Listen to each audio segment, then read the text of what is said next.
Oi gente, bem-vindos a mais um vídeo da professora Mel. Agressividade infantil, um tema que tem deixado as mães muito chateadas, preocupadas, se sentindo incapazes, muitas vezes se culpando, né? E não precisa. Vamos lá. A criança ela é agressiva quando ela se sente altamente frustrada. E como ela está nesse processo de saber lidar com as emoções dela, saber expressar isso, ela acaba batendo, empurrando, mordendo, né? Uma diversidade de coisas. Como você, mãe, pode ajudar a controlar esse sentimento, essa explosão que vem, né?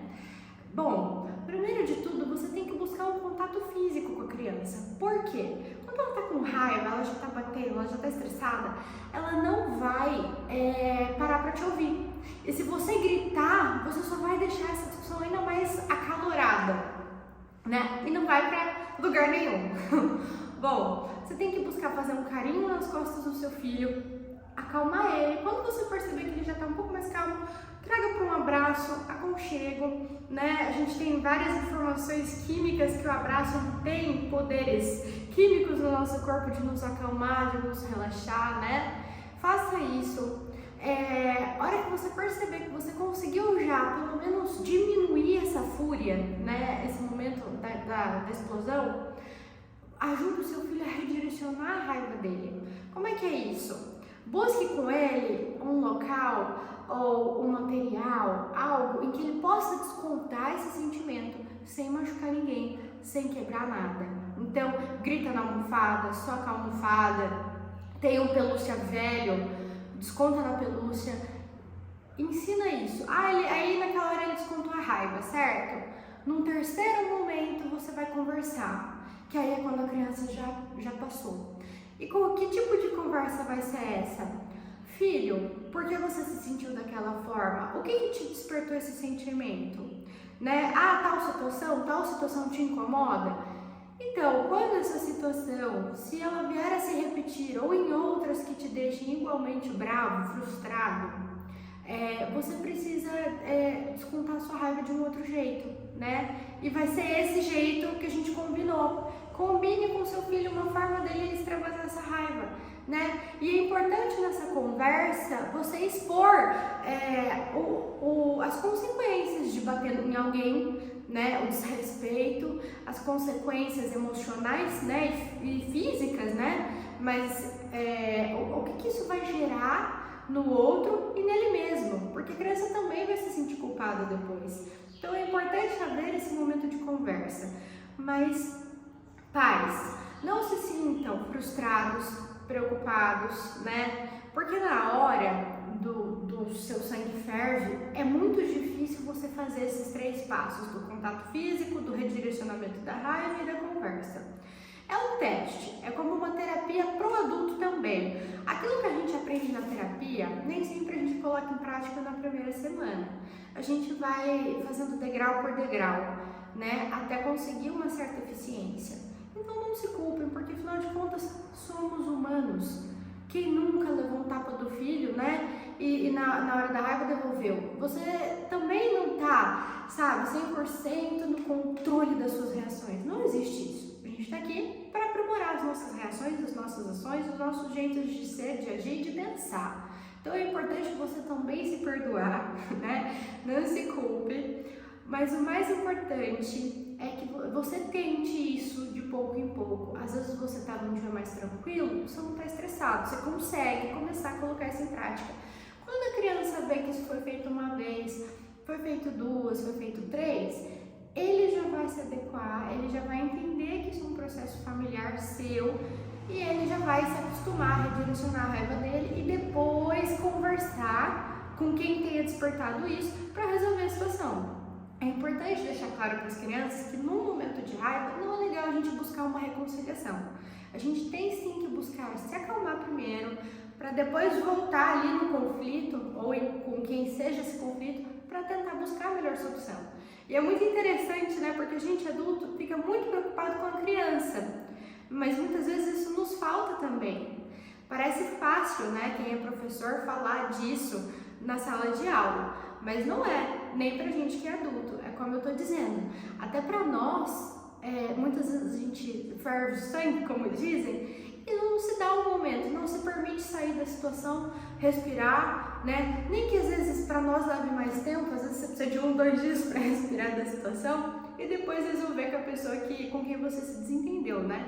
Mas é muito importante, porque quando você ensina isso para o seu filho desde pequeno, e olha só que interessante, a pedagogia ela tem se atualizado constantemente. Então isso é uma coisa nova para nós, né? É uma metodologia nova, diferente. Não nos foi ensinado isso. A minha geração não aprendeu isso com os nossos pais. Os meus pais, os nossos pais, né? Lá atrás também não tiveram quem ensinasse isso. E é por isso que a gente não tem esse momento de autorrespeito, de você sair, se retirar da situação, respirar e voltar para ela depois, né, com uma energia melhor, com uma concentração melhor, né, pensando mais calmo para ver o que deve ser feito. E por que eu tô falando isso? Porque justamente com esse mecanismo a gente tem a oportunidade de ensinar isso para os nossos filhos, o que significa que serão adultos melhor desenvolvidos emocionalmente, né? Na inteligência emocional que a gente fala tanto, né? Do Daniel Goleman, até o Gardner, das inteligências múltiplas, a emocional é uma delas.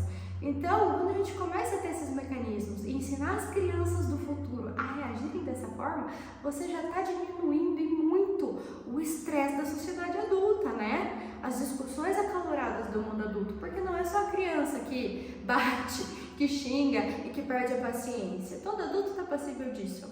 Então, é muito interessante a gente começar a estimular os nossos filhos com esse ensino, essa aprendizagem que a gente não teve, né? Porque é algo novo. Então, busque estabelecer esses 3 passos na sua casa, ou que não precisa ser o nosso filho, às vezes é um sobrinho, às vezes é um primo pequeno, né? A criança com quem você convive, ou o professor em sala de aula, né? Tenha em mente que na hora da raiva, na hora da situação conflitante, você não vai conseguir conversar, você não vai conseguir capturar a atenção da criança da forma que precisa. Então, busque acalmar, busque esse aconchego para baixar o ânimo, né? Depois você ajuda ela a redirecionar a raiva, faz um combinado, até que essa criança entenda isso. E, pais, não tem número de vezes, e aqui é muito importante eu deixar claro, quantidade de vezes que você vai ter que fazer isso para a criança entender aonde ela vai direcionar a raiva dela.